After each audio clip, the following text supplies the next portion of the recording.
बहुत बहुत स्वागत है आपका। Thank you very much for tuning in. आज की प्रैक्टिस हम शुरू करते हैं। देखिए, आज करेंगे हम कंटिन्यूअसली इंग्लिश बोलने की प्रैक्टिस। आपके साथ भी ऐसा होता होगा, एक दो सेंटेंस बोलने के बाद रुक जाते हैं, सेंटेंसेस एंड वर्ड्स माइंड में होते हैं, जुबान पे नहीं आते। तो आज के बाद ये प्रॉब्लम नहीं आएगी, कुछ हद तक दूर हो जाएगी, because we are going to learn the logic of spoken English. Translation बिल्कुल भी नहीं करना है। I will be sharing my screen with you. Screen में आपके साथ में शेयर कर देता हूँ। आज कंटिन्यूअसली 15-20 सेंटेंसेस को बोलेंगे और बिल्कुल नेचुरली उनको इंग्लिश में बोलेंगे, the way native English speakers do. Practice करने का बेस्ट तरीका बस यही है, whatever you see on the screen in English you repeat every sentence after me loudly. जोर से बोल के प्रैक्टिस करिएगा। It will help you develop the habit of speaking English. Right, sentence इसको बोलने की आदत नहीं है, कुछ हद तक तो इसलिए अटक जाते हैं। और देखिए, पहला सेंटेंस है हमारे पास में, मेरा बड़ा टाइम खराब चल रहा है। मेरा टाइम खराब चल रहा है, लिटरल ट्रांसलेशन करते हैं तो अटक जाते हैं। फीलिंग को हमें पहुंचाना है। पहला तरीका, दूसरा, तीसरा, कई तरीके से कहेंगे। देखिए, my luck seems to be going through a rough patch lately। ये एक लिटरल इडियोमेटिक तरीका हो गया, लाइक नेटिव इंग्लिश, लेकिन घबराना नहीं है, इजी तरीके भी इसके हम देखते हैं। देखिए, इसको पहले समझ लेते हैं। My luck seems to be going through a rough patch. देखिए, रफ पैच का मतलब होता है hard time. Easy word use कर सकते हैं इसकी जगह पे आप। My luck seems to be going through a hard time lately.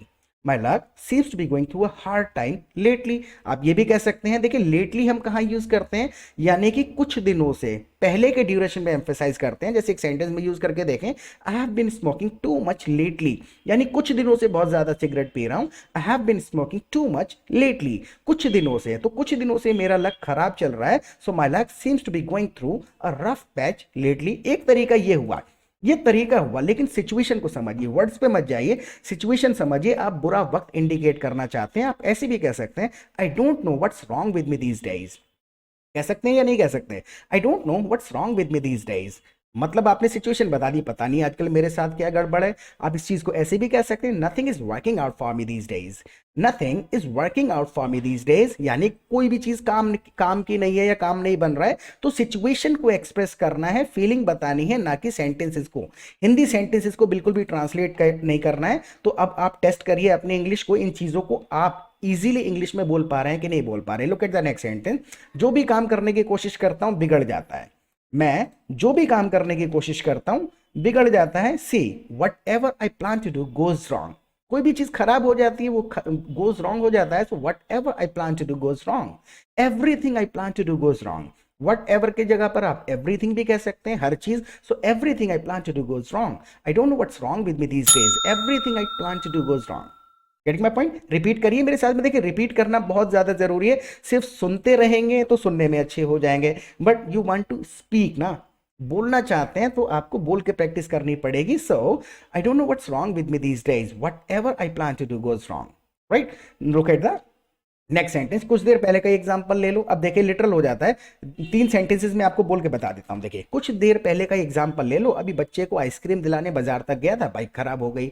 अभी सिचुएशन बतानी है, वर्ड्स पे बिल्कुल ध्यान नहीं देना है। कुछ देर पहले का ही एग्जाम्पल ले लो। देखिए, कितने तरीके से कह सकते हैं। Take the example from just a little while ago. Take the example from just a little while ago, थोड़ी देर का ही एग्जाम्पल ले लो। लेकिन ऐसा कहना जरूरी नहीं है, अच्छी बात है अगर ऐसे कहते हैं, नहीं तो आप ऐसे भी कह सकते हैं, it just happen a little while ago. It happen just a little while ago. It happen just a little while ago, थोड़ी देर पहले ये हुआ। और फिर आगे आप बताना शुरू कर सकते हैं क्या हुआ था। तो एक बात को कहने के कई तरीके हैं। आप अपने सेंटेंसेस भी कमेंट सेक्शन में लिखिए, क्योंकि हम सारे कमेंट्स को पढ़ते हैं। अगर आपके सेंटेंसेस ठीक होंगे then I will give you a like, तो समझ जाइएगा आपका सेंटेंस ठीक है। और अगर गलत होंगे तो हम उनको करेक्ट कर देंगे, एक्सप्लेन कर देंगे कि गलती कहां पर हुई है। राइट, तो अभी थोड़ी देर पहले का एग्जांपल ले लो। Take the example from a little while ago, थोड़ी देर पहले का एग्जांपल ले लो। या फिर it happened just a little while ago. क्या हुआ कि अभी मैं बाजार गया था बेटे को आइसक्रीम दिलवाने। मैं बाजार गया था बेटे को आइसक्रीम दिलवाने। I just went to the market to get my son an ice cream. I just went to the market to get my son an ice cream. इसी चीज को आप ऐसे कह सकते हैं, I just went to the market to get an ice cream for my son. I just went to the market to get an ice cream for my son.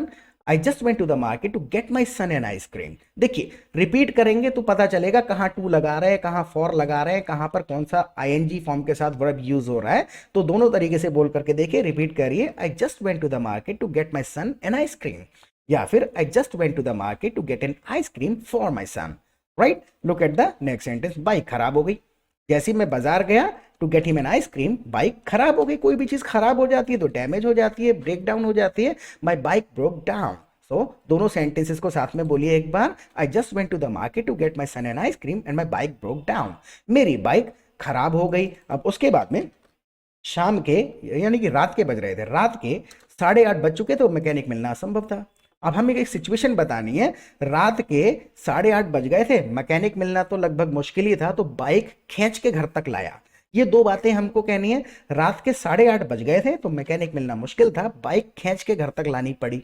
लाया, लानी पड़ी, बिल्कुल भी शब्दों के चक्कर में नहीं पड़ना है, फीलिंग बताइए बिल्कुल इजी शब्दों में। See since it was already past 8:30। देखिए कहने के बहुत सारे तरीके हैं। सिंस की जगह आप बिकॉज लगा सकते हैं, बिकॉज इट वाज ऑलरेडी 8:30।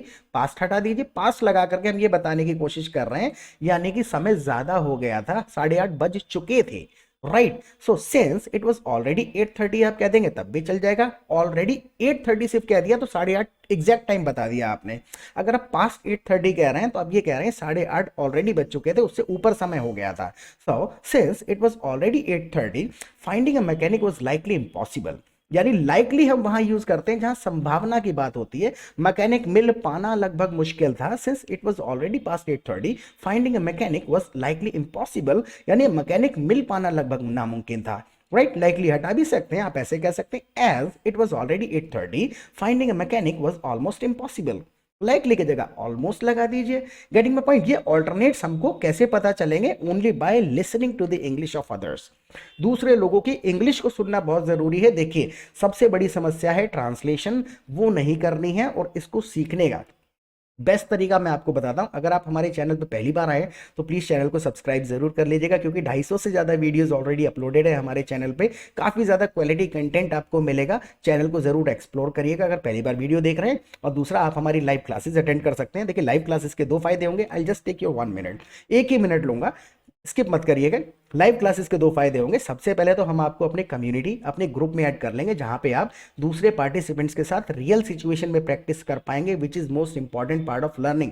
अगर आप अकेले प्रैक्टिस करते रहेंगे, ट्रांसलेशन बनाते रहेंगे, 10% इंग्लिश है जो ट्रांसलेट करके बोली जा सकती है। Rest 90% of the English is spoken its own way which has no connection with Hindi. समस्या यही है कि हम हिंदी से ट्रांसलेशन करते हैं रियल सिचुएशन में। 200-300 पार्टिसिपेंट्स होते हैं ग्रुप में, उनके साथ जब आप प्रैक्टिस करेंगे तो नेचुरली सिचुएशनल सेंटेंसेस आपको समझ आएंगे, इस सिचुएशन में क्या कहना है। और सब लोग अपने अपने तरीके के सेंटेंसेस लिखते हैं, तो पता चल जाएगा इस बात को कितने तरीके से कहा जा सकता है। कोई बेसिक तरीके से कहता है, कोई इडियोमेटिकली कह देता है, कोई उसकी जगह लिटरल इडियम और फ्रेज यूज कर लेता है, तो ब्रॉड इंग्लिश पता चलेगी।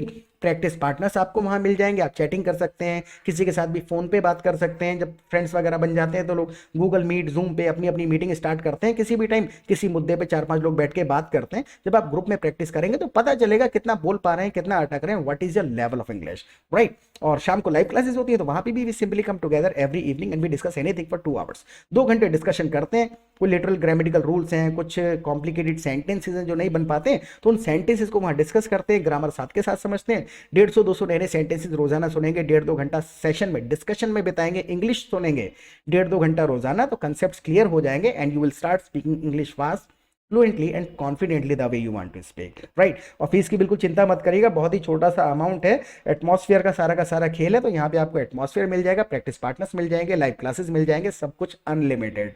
तो मुझे व्हाट्सएप प्लीज जरूर करिएगा। ओके, तो बाइक घर तक खींच के लाया, since it was already past 8:30 finding a mechanic was almost impossible. Mechanic मिलना तो मुश्किल था, बाइक घर तक खींच कर लाया, so I had to drag the bike all the way home. देखिए कई तरीके से कहा जा सकता है, कुछ लिटिल ग्रामर लगा भी सकते हैं। I had to drag the bike home, I had to drag the bike to home भी कहा जा सकता है। लेकिन जब हम होम की बात करते हैं स्पेशली इंग्लिश में, तो होम के साथ टू वर्ड नहीं यूज होता है, बाकी प्लेसेस के साथ होता है। So I had to drag the bike all the way home, यानी सारा रास्ता बाइक खींच के घर तक लेके आया। या फिर I had to drag the bike home, all the way हटा दीजिए, I had to drag the bike home यानी बाइक घर तक खींच के लाया, या फिर I had to drag the bike to home भी कह सकते हैं। Right, look at the next sentence. बच्चे को पीछे पैदल चलता देख के बड़ी ऑकवर्ड फीलिंग आ रही थी। अब जैसे कि मैं बाइक खींच रहा था और वो पीछे पीछे आइसक्रीम लेकर के पैदल चल रहा था, तो बड़ी ऑकवर्ड फीलिंग आ रही थी। लिटरल ट्रांसलेशन नहीं, क्या करना है, इस लहजे में बोलेंगे तो इम्पॉसिबल है बोलना। देखिए कितने इजी तरीके से कह सकते हैं, आई रियली फेल्ट ऑकवर्ड, घुमा फिरा के सेंटेंस को बोलना सीखना है, घुमा फिरा के मैसेज पहुंचाइए। I really felt awkward seeing my son walking behind me. I really felt awkward, मुझे महसूस हुआ, I really felt awkward seeing my son running behind me. Actual में वो भाग रहा था। I really felt awkward seeing my son running behind me, बच्चे को पीछे भागता देख के बड़ा गिल्टी फीलिंग आई। Getting my point? या फिर इट वॉज ऑकवर्ड, सिचुएशन बता दीजिए। आई रियली फेल्ट ऑकवर्ड, मुझे महसूस हुआ, या फिर थोड़ा सा और साइड से ले जाइए, it was awkward seeing my son running behind me. It was awkward seeing my son running behind me, यानी बच्चे को पीछे भाग के देखना अजीब था। So it was awkward seeing my son running behind me, right? Look at the next sentence. अब दोनों सेंटेंस को एक बार साथ बोल करके देख लीजिए। It was awkward seeing my son running behind me while I was dragging the bike home, right? Look at the next sentence. दरअसल मेरी बाइक 10 साल पुरानी हो गई है। मेरी बाइक 10 साल पुरानी हो गई है, कोई ग्रामर नहीं लगानी है, सिंपल कह दीजिए my bike is 10 years old, my bike is 10 years old। या फिर घुमा फिरा के कह दीजिए it's been 10 years since I bought this bike, it's been 10 years since I bought this bike। तब भी आपने टाइम बता दिया, 10 साल पहले खरीदी थी। या फिर my bike is 10 years old, 10 साल पुरानी है। तो सेंटेंस इसको बोलने का तरीका सीखना है, ट्रांसलेशन नहीं लगानी है, राइट? और जब मैंने बाइक खरीदी थी तब से महंगाई डबल हो चुकी है। जब मैंने ये बाइक खरीदी थी तब से महंगाई डबल हो चुकी है, and the inflation has doubled. देखिए इन्फ्लेशन एक लिटरल वर्ड हमने यूज कर लिया है। द इन्फ्लेशन हैज डबल्ड, आप कह सकते हैं द प्राइसेस हैव डबल्ड। देखिए यहां पर हम सिंस क्यों यूज कर रहे हैं, कई बार हम वीडियोस में बता चुके हैं, टाइम की बात हो रही है। Starting point, the inflation has doubled since I bought this bike, यानी जब मैंने खरीदी थी तब से डबल हो गया इन्फ्लेशन, यानी महंगाई। The inflation has doubled since I bought this bike. इस तरीके से कह सकते हैं the prices have doubled since I bought this bike, क्योंकि वो प्लूरल यूज कर रहे हैं। The prices have doubled since I bought this bike. What the point? जब मैंने बाइक खरीदी थी तब से महंगाई डबल हो गई है। या फिर रिपीट करिए एक बार मेरे साथ में, the inflation has doubled since I bought this bike. जब बाइक खरीदी थी तब से महंगाई डबल हो गई। जब मैंने बाइक खरीदी थी तो ये लगभग 50,000 की आई थी। जब मैंने ये बाइक खरीदी थी तो ये लगभग 50,000 की आई थी। So when I bought this bike, it was about 50,000 back then. When I bought this bike, it was about 50,000 back then का हम यूज कर रहे हैं ये बताने के लिए पुराने समय में। बैक देन यानी पुराने समय में बैक इन इंडिया यानी इंडिया की बात करें तो when I bought this bike it was about 50,000 back then, लगभग 50,000 रुपए की थी उस समय। इसी चीज को आप घुमा फेरा करके बोल के देखिए अपने सेंटेंस में, अपने शब्दों में। So when I bought this bike it was about 50,000 back then. या फिर आप कह दीजिए when I bought this bike it costed me 50,000। या फिर I bought this bike for about 50,000 rupees back then. I bought this bike for 50,000 rupees back then, यानी उस वक्त मैंने ये 50,000 रुपए की खरीदी थी। मैसेज वही रहा, आप कीमत बता रहे हैं उस समय क्या थी बाइक की, कितने की पड़ी थी, राइट? तो घुमा फिरा के बोलना सीखना है हमको, ओनली बाय लिसनिंग, वो सुन सुन के समझ में आ जाएगा। सो अब ऐसी बाइक मिलना तो मुश्किल है, लेकिन इसके जैसी भी लगभग 1 लाख की आएगी। हम इसकी क्वालिटी की बात कर रहे हैं, पुराना माल हमेशा सॉलिड होता था, तो अब इतनी स्ट्रॉन्ग इतनी सॉलिड बाइक मिलना तो मुश्किल है, लेकिन अगर इसके जैसी भी खरीदने जाएं तो 1 लाख की आएगी। लिटरल ट्रांसलेशन नहीं, समझने की कोशिश करिएगा। देखिए बिल्कुल सिंपल तरीके से, finding a bike like this is almost impossible. Finding a bike like this is likely impossible. Almost impossible, likely impossible, almost likely, दोनों का मतलब है संभावना जैसा। So finding a solid bike like this is likely impossible, लगभग मुश्किल है, but anything similar to this will cost at least 1 lakh rupees. Anything similar to this will cost at least 1 lakh rupees. Anything similar to this will cost about 1 lakh rupees. At least है कम से कम, about है लगभग। So finding a solid bike like this is likely impossible, but anything similar to this will cost about 1 lakh rupees, because the inflation has doubled since I bought this bike. जब मैंने bike खरीदी थी तब से महंगाई double हो गई है। So I want you to repeat all the sentences again. दोबारा इस सेशन को देखिएगा। Look at the last sentence. अब तो बस ईश्वर से ही उम्मीद है, because I don't have 1 lakh rupees right now. I don't have 1 lakh rupees at this point, right now या एट दिस पॉइंट, दोनों कहा जा सकता है। एट दिस पॉइंट टाइम के लिए यूज होता है, कॉमन है। सो अब तो बस ईश्वर से ही उम्मीद है। So all I can do is rely on God. ऐसे कह दिया, ऑल आई कैन डू यानी मैं कुल मिला के जो भी कर सकता हूं वो क्या है, रिलाई ऑन गॉड, यानी भगवान पे भरोसा रख सकता हूं। So all I can do is rely on God. आप ऐसे कह सकते हैं, I am just relying on God now. I am just relying on God now. अब तो भगवान पे ही भरोसा है, because the inflation has doubled since I bought this bike and I don't have 1 lakh rupees right now. तो इस session के बारे में प्लीज़ आप मुझे फीडबैक ज़रूर दीजिएगा कि इससे थोड़ी बहुत आपको सेंटेंस स्ट्रक्चर से सीखने में हेल्प मिली कि नहीं मिली। लाइव क्लासेस में आइए, मेरा भी फ़ायदा, आपका भी फ़ायदा। प्रैक्टिस करते रहें, फिर मिलेंगे एक नए सेशन के साथ। Till then bye.